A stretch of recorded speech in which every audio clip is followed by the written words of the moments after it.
क्योंकि मेरा बड़ा बेटा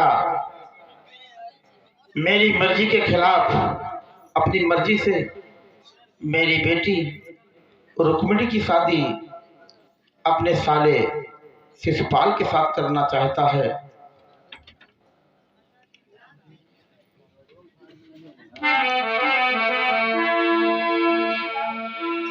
तो क्या हुआ है, रुक्मिणी ने जब देखा कि शिशुपाल अपनी बारात को लेकर के आ गया है, रुक्मिणी ने मन में विचार किया कि कन्हैया ने मेरे लिए पत्र भेजा था और उस पत्र में लिखा था कि कन्हैया ने पत्र में लिखा था कि मैं घर नहीं आ सकता हूँ, आप जो आपके घर के बाहर बगीचे के पास में जो मंदिर है वहीं पर पूजा की थाल लेकर के आ जाना, मैं वहीं से अपने रथ में बैठा कर अपने द्वारकापुरी लेकर के चला जाऊंगा।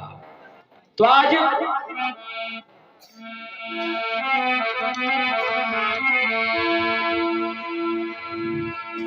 रुक्मिणी मैया ने पूजा की थाली को लिया,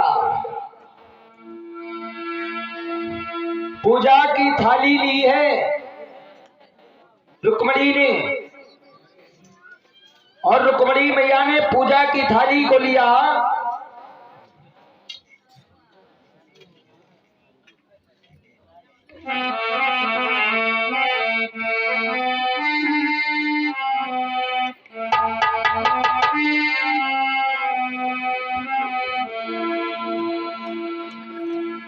रुक्मिणी ने पूजा की थाली को तैयार किया है, और पूजा की थाली जब तैयार हो गई, पूजा की थाली को तैयार करके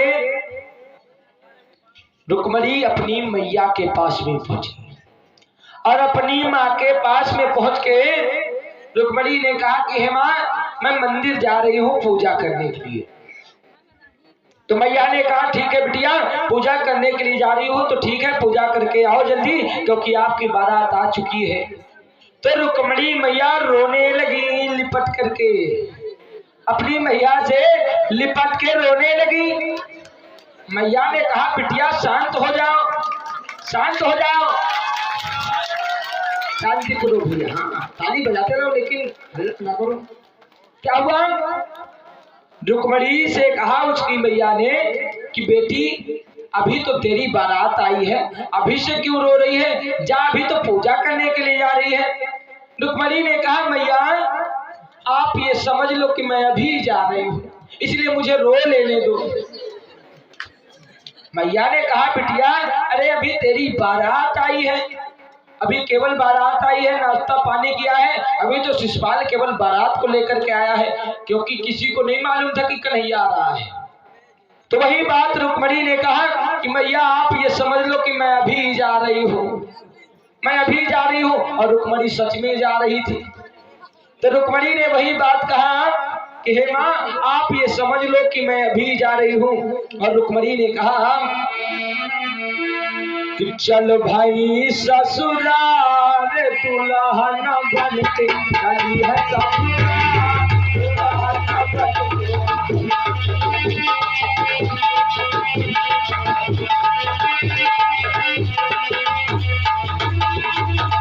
रुक्मिणी रोती जा रही है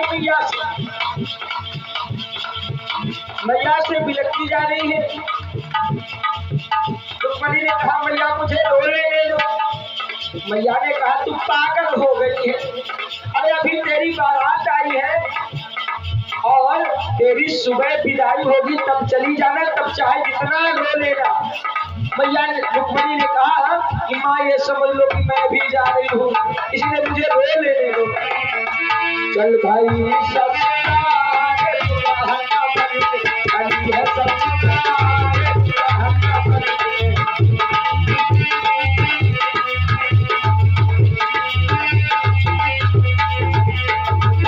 और रुक्मिणी ने कहा कि हे माँ मैया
ससुराल,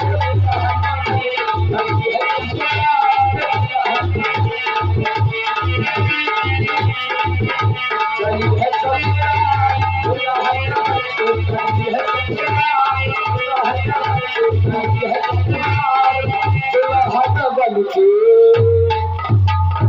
मैया ने कहा रुक्मणी तू पागल हो गई है।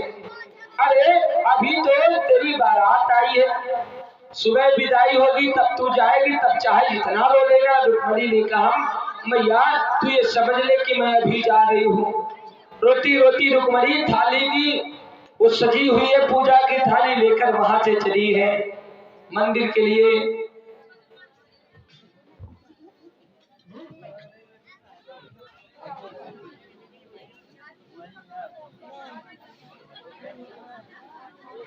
मैया आप जाओ।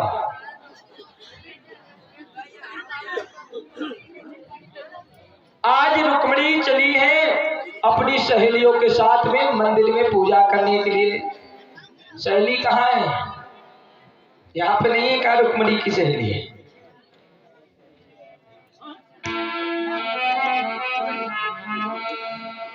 चली जाओ। कहाँ है सहेली? रुक्मणी की भेज दो।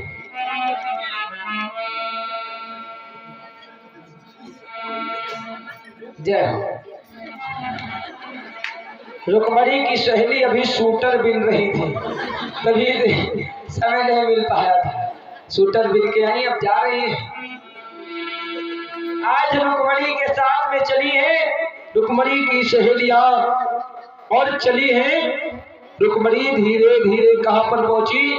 उसी मंदिर पे जहां पर कन्हैया ने कहा था। आज रुक्मणी पहुंच गई, मंदिर में पहुंची है और इधर रुक्मणी मंदिर में प्रवेश कर गई। रुक्मणी मंदिर में प्रवेश कर गए हैं और जब मंदिर में पहुंची रुक्मणी ने पूजा किया है। नीचे रहो कन्हैया, कहाँ जा रहे हो? नीचे नीचे। रुक्मणी मंदिर के अंदर गई और अंदर पहुंच करके रुक्मणी ने पूजा किया और पूजा करने के बाद में क्या हुआ? जैसे ही पूजा करके बाहर आई तो भगवान श्री कन्हैया ने अपने रथ को ऐसा लगाया था सीढ़ी के बगल में कि रुक्मणी ऊपर से जैसे ही सीढ़ियों में पैर रख करके आएगी तो उसका पैर मेरे ही रथ में चला जाएगा। आज जैसे ही रुक्मणी आई तो कन्हैया ने रुक्मणी की कलाइयों को पकड़ा। मनमोहन ने पकड़ी वाकी झापाटी लाई।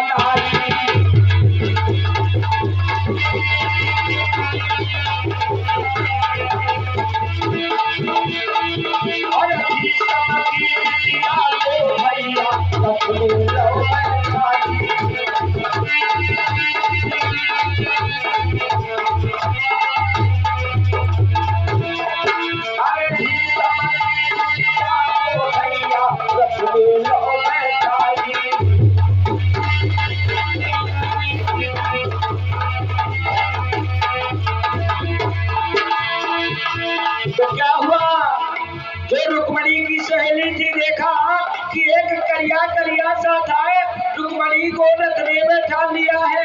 आज वो सहेली दौड़ती हुई पहुंची, दौड़ती हुई अपने घर गई, राजा भीष्म के घर में। अरे भगी पितरिया की अरे भीष्म के हुई, अरे राजा भीष्म के बिटिया की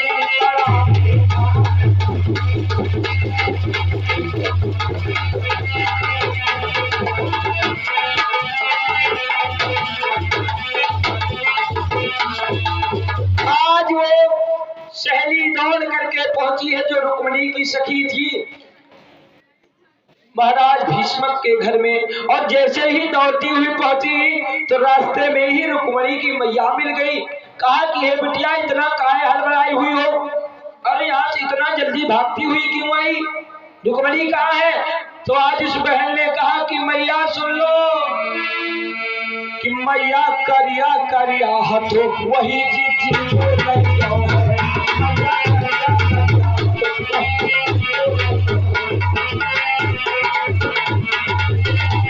मैया करिया करिया हथो वही